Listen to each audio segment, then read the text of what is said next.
Hello everyone, good morning. দেখো সকাল সকাল উঠে পড়েছি, আজকে ছোট্ট হবে অফিসে, এদিকে পূজা বাড়ি নেই, তার দায়িত্ব আছে বৌদি হিসেবে, তো সকাল সকাল ওর টিফিনটা করে দিতে হবে।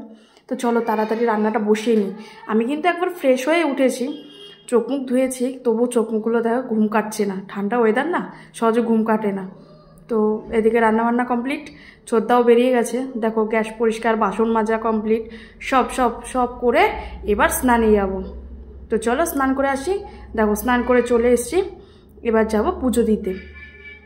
ঘর চারদা, ঘর মোছা, উঠোন চারদা, বাসন মাজা, ঠাকুরের বাসন মাজা সব একবারে করে নিয়েছি, করে স্নান করে এসেছি। দেখো মাম ঘুমাচ্ছে, তো সিঁদুরও পরে নিলাম, মাথা আশ্রয় নিলাম, কানটা ফাঁকা লাগছে তাই কানেরটাও পরে নিলাম।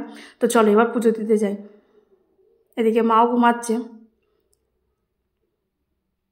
এবার গোপুসোনাকে তুলতে হবে, তো তাই গোপুসোনাকে তুলে গোপুসোনাকে খেতে দিয়ে দিলাম, খেতে না মানে সেবা দিলাম, সরি।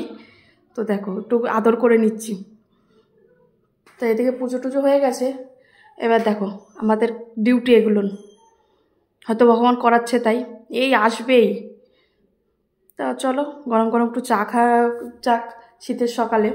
তা আজকে আর ঘরের মধ্যে খাবো না, আজকে ছাদে খাবো, কারণ ভীষণ ঠান্ডা লাগছে, মেঘলা ওয়েদার তো। তো দেখো ছাদে চলে আসলাম, আমি এসছি বলে এক এক করে মেয়েও এসছে, কর্তামশাই চলে এসছে। ছাদে চা আর কেক খেলাম। এদিকে মেয়ে কি খাচ্ছিল, ও ছাতু মুড়ি খাচ্ছিল, তাই আবার পাপারে খাইয়ে দিচ্ছে।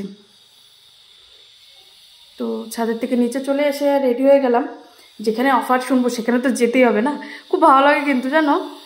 তো দেখো তাড়াতাড়ি রেডি হয়ে গেলাম, মেয়েকে বললাম তো স্নান করে নিবি, ওর পরীক্ষা আছে তাই। তো এই যা কর্তামশাই আর আমি বেরিয়ে পড়লাম আমাদের গাড়িটা নিয়ে। আজকে ম্যামইতে অফার আছে কিছু কিছু কেক পেস্ট্রির উপরে আর প্যাটিসের উপরে। তো দেখো যেই ভাবনা সেই কাজ, নিয়ে চলে আসলাম বাড়িতে। এসে এই যে মেয়ে স্নান করে নিয়েছিল, তাতে ড্রেসটা পরিয়ে আমি ওকে খাওয়াচ্ছিলাম। এই যে পরীক্ষা আছে, জিজ্ঞেস করছি কী করতে যাবে, বলছে পরীক্ষা আছে। তো চলো মেয়েকে দিয়ে আসি। মেয়ের আজকে বায়না, মেয়ে আজকে সাইকেল নিয়ে আসবে। দেখো এটা হলো মেয়ের প্রাথমিক মানে তরুণপল্লী প্রাথমিক বিদ্যালয়। মেয়ে স্কুল থেকে বৃত্তি পরীক্ষার চান্স পেয়েছে। তো আজকে মিনিমাম 4 মাস পর সাইকেল চালাচ্ছি, তাও মেয়ের অজুহাতে। মেয়ে নিয়ে এসেছিলো সাইকেলটা, এখানে রেখে যাবো না, বাড়ি নিয়ে যাবো, তাহলে যাই একটু চালাই, ট্রাই করি, অনেক দিন হলো সাইকেল চালায় না। তো দেখো বাড়ি চলে এসেছি, একা একা সময় কাটে না, আমার তোজবাবুও নেই, র্যাঞ্চোও নেই, পূজা ওই বাড়িতে গেছে, মেয়েও স্কুলে গেছে, মা শুয়ে আছে, আমি কি করব। তাই দেখো যে কাজটা আমি করি না সেই কাজটাই আমি করছি, টিভি দেখছি। ভিডিওটি ভালো লাগলে লাইক কমেন্ট করবে। আজকের ভিডিও এই অবধি, ততক্ষণ ভালো থাকবে, সুস্থ থাকবে, দেখা হচ্ছে পরের ভিডিওতে, বাই বাই।